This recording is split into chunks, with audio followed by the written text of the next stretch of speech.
Vamos agora resolver a questão número 2 da prova 1 de circuitos elétricos, que diz o seguinte: as lâmpadas 1, 2 e 3 ao lado, ou seja, abaixo, são idênticas e tanto o gerador, fonte, quanto o fio condutor têm resistência elétrica desprezível.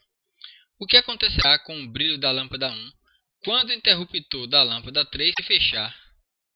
Por que? Justifique pela lei de Ohm.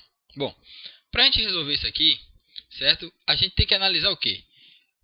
Temos que analisar a corrente, a tensão e a potência em cima da lâmpada 1 antes de fechar, antes desse interruptor aqui fechar e depois que fechar, e comparar o que vai acontecer com esses três fatores, certo? E aí a gente vai saber se o brilho vai aumentar, se o brilho vai diminuir, porque acontece isso. Então aqui tem análise do circuito antes de fechar. Antes de fechar nós temos o que? Demos valores aleatórios, né? Dizemos que a fonte tem 100 volts e cada resistência, como são três resistências iguais, cada uma tem 10 ohms, certo? Então aqui você vai acontecer o que?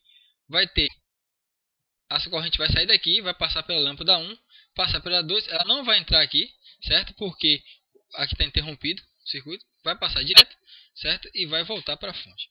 Então a primeira coisa, a gente tem que fazer a resistência equivalente, ou seja, R1 mais R2, que dá o quê? 10 mais 10, 20 ohms.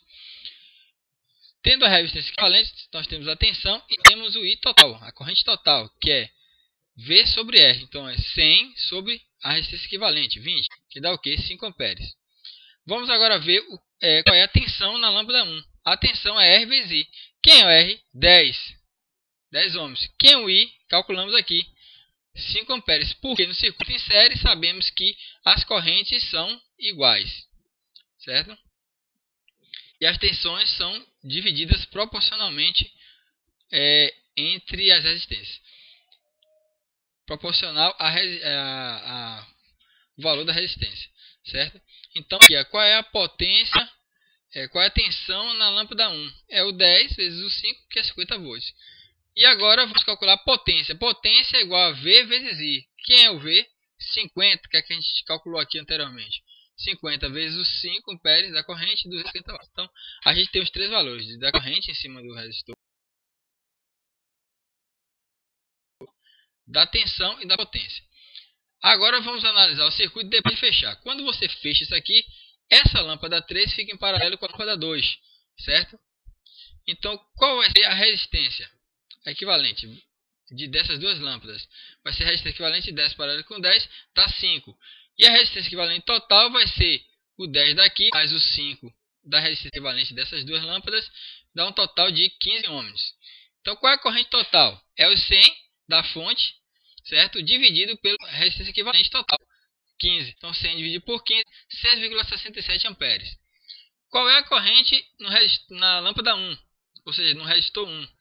Seria 6,67 amperes, porque a corrente sai daqui, passa por aqui, ela só vai se dividir nas lâmpadas aqui, uma parte vai para a lâmpada 2 e outra parte vai para a lâmpada 3, mas quando ela passa pela lâmpada 1, ela ainda está com toda a sua carga, vamos dizer assim. Vamos agora calcular a tensão na lâmpada 1, que é R vezes I. Então, R é o 10, né, a resistência, vezes a corrente, 66,70 volts.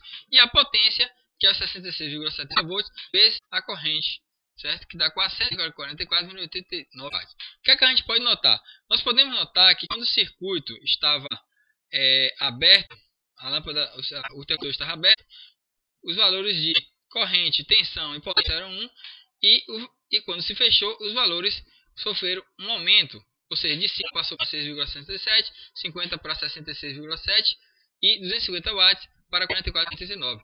Então, qual seria a resposta? O brilho aumentará devido a uma maior corrente, tensão e potência consumida pela lâmpada.